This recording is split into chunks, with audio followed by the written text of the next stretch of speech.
Hello everyone, back to tuning into today's second video. Got a big video for you here. This is the third and final Winter 2024-25 seasonal model roundup from GavsWeatherVids. So here we go, we're going to get all the long range models together for the third and final time this season. And this of course is ahead of tomorrow's premiere at 6 PM. We are premiering and releasing the Winter 2024-25 forecast. So a big old premiere to come tomorrow evening. But we have got this one last update to do before we get to that. And I shall get on with the season model roundup for you in a moment. Just to say that first. Videos today was our 6 AM UK weather forecast. We've got weekend forecast and 10 to 14 there on the way today. Please like, share and subscribe on all of today's videos and content. And thank you so much everyone for doing that. Thank you so to Richard Trough for our amazing winter updates gift. I love it. Thank you so much, Richard. This will be the final time that you get to see the winter updates gift. We will have a special winter forecast gift for you tomorrow that we're going to reveal with a winter forecast. So, thank you so much, Ricardo. I can't roll my R's.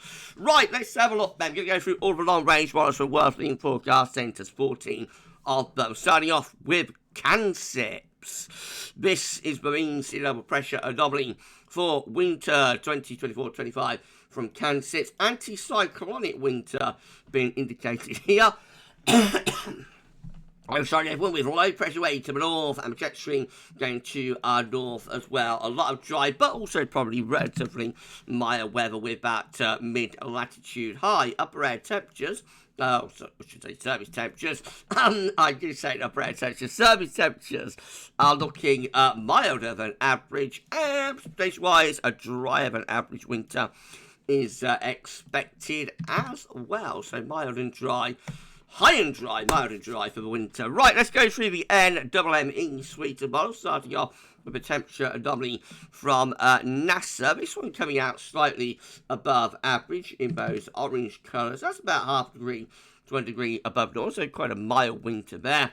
And precipitation-wise, was a bit unsettled as well. Wetter than average to our north, drier than average to our south, and high pressure around Spain, low pressure around Iceland, and a classic sort of westerly winter being forecast there. But GEM, the Canadian model, actually warmer than NASA.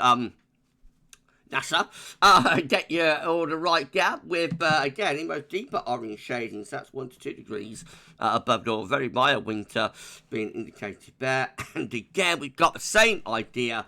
Wetter than average to the north, drier than average to the south, and a general sort of westerly Atlantic flow indicated. NCAR was slightly above average temperatures for this winter, especially so in more southern areas. And a rather wet winter is indicated as well. Notice NCAR slightly different. Excuse me, it does have some drier weather, which would hint at high pressure blocking up towards Greenland. NCAR potentially hinting at something slightly cooler or cold with more of a southerly tracking jet stream maybe for the winter. But overall, still above average temperatures and a wet winter as well. Then we've got the IRI probability forecast for the winter of 2024-25 with slightly colder than average temperatures, temperature probabilities up to the north, and milder or warmer than average temperature probabilities elsewhere. The scale is about 45 to 50% probability of above normal temperatures. For Scotland, it's closer to 45% probability for a colder than average winter. Not sure what sort of pattern would lead to a cold winter Scotland, a mild winter elsewhere. Maybe a Scandinavian winter. I don't know. That would be more for the south, though, wouldn't it? I don't know. Anyway, precipitation probabilities look like that. So, probability, put your teeth in, Gav, favouring a wetter than average winter for Western Scotland. It's been a long week this week. Precipitation probabilities favouring a wetter than average winter just to the west of the northwest, and no signal elsewhere. And then finally, as far as the American models are concerned, we've got CFS B2, of course. So this goes for high pressure to our south and southwest, low pressure up to the north, and winds generally in from a west or a southwesterly direction. A dry and mild winter indicated, very mild winter in those red shaded colours there for Ireland and the UK. That's 1 to 2 degrees above normal. And precipitation for this winter wetter than average just out to west and north. So Scotland, Ireland, wetter than average, near normal elsewhere. Notice a dry winter is indicated for southern Europe, high pressure down there.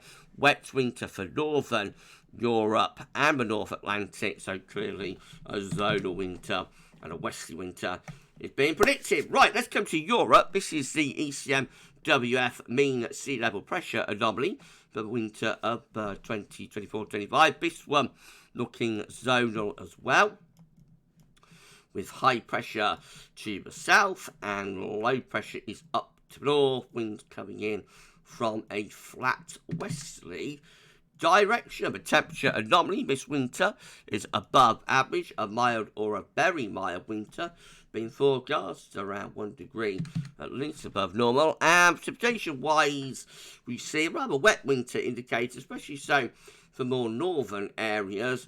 You'd expect that, of course, if we have a westerly Atlantic driven winter. It's bound to bring in areas of low pressure from the west. And so, sorry, once more. Right, Meteo France mean sea pressure on anomaly looking anticyclonic with high pressure in from the Atlantic into western parts of Europe. Temperature anomaly is actually a little bit lower, either no signal or close to average there, particularly for England, Wales and much of Western Europe. That might be because of the anticyclone, perhaps producing frost and fog, gruesome to some. And precipitation-wise, drier than average conditions are forecast there. DWD from Germany, again, with high pressure in the Atlantic and bringing a general sort of westerly type flow once again. The temperature anomaly is above average, half a degree to 1 degree above normal. And as far as precipitation is concerned, no particular signal with that one. We've got the CMCC, the Mediterranean model, with high pressure more in the middle of the Atlantic, kind of like a mid-Atlantic ridge almost, with the chance of like a northwesterly type flow coming in.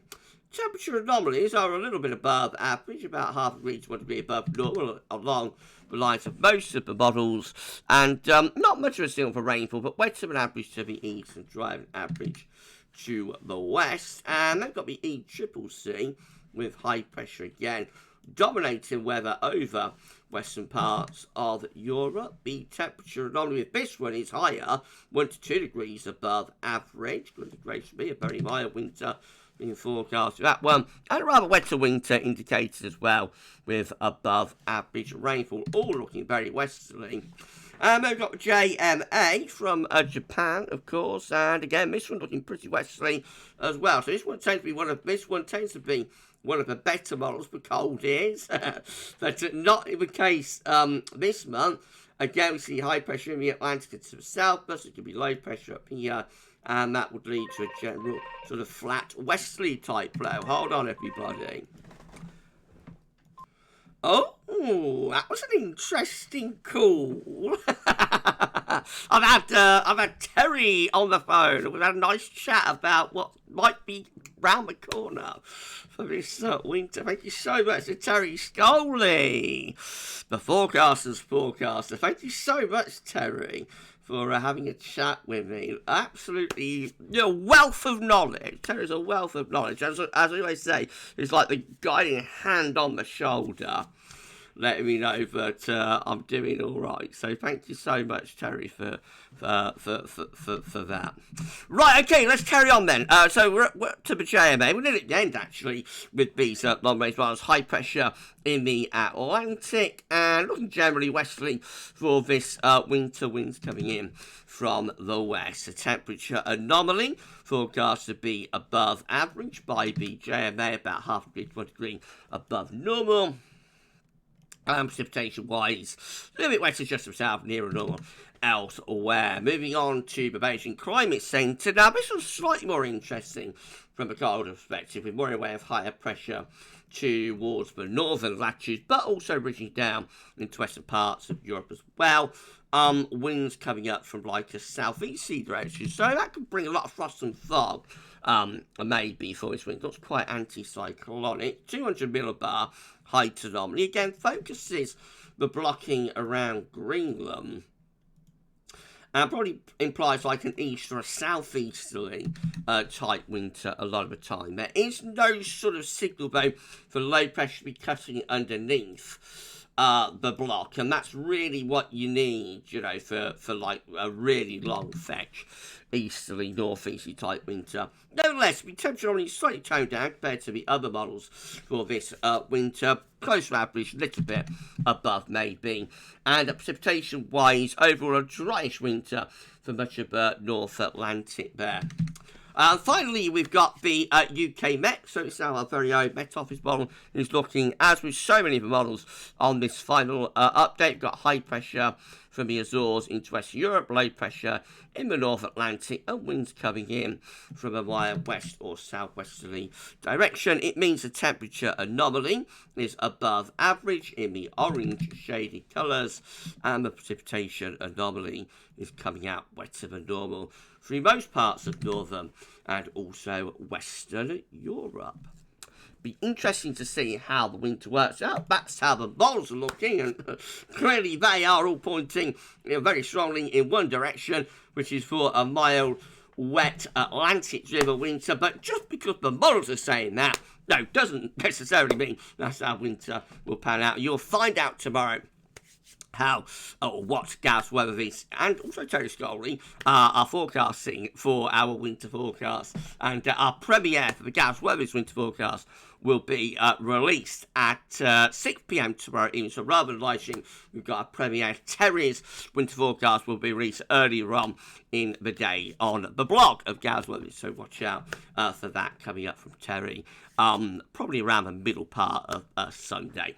Right, well, that's it for the final, third and final Winter 2024 Season 1 roundup and all of the winter updates. We are now done with the winter updates. All that remains is to release winter forecast 6 p.m. tomorrow, premiere on the channel, so you'll find out then what we're forecasting. But for this one, that's all now. Thanks for watching. Got weekend forecast and 10-14 day on the way shortly. Check those two out. But for this one, that's all for now, and thanks for watching.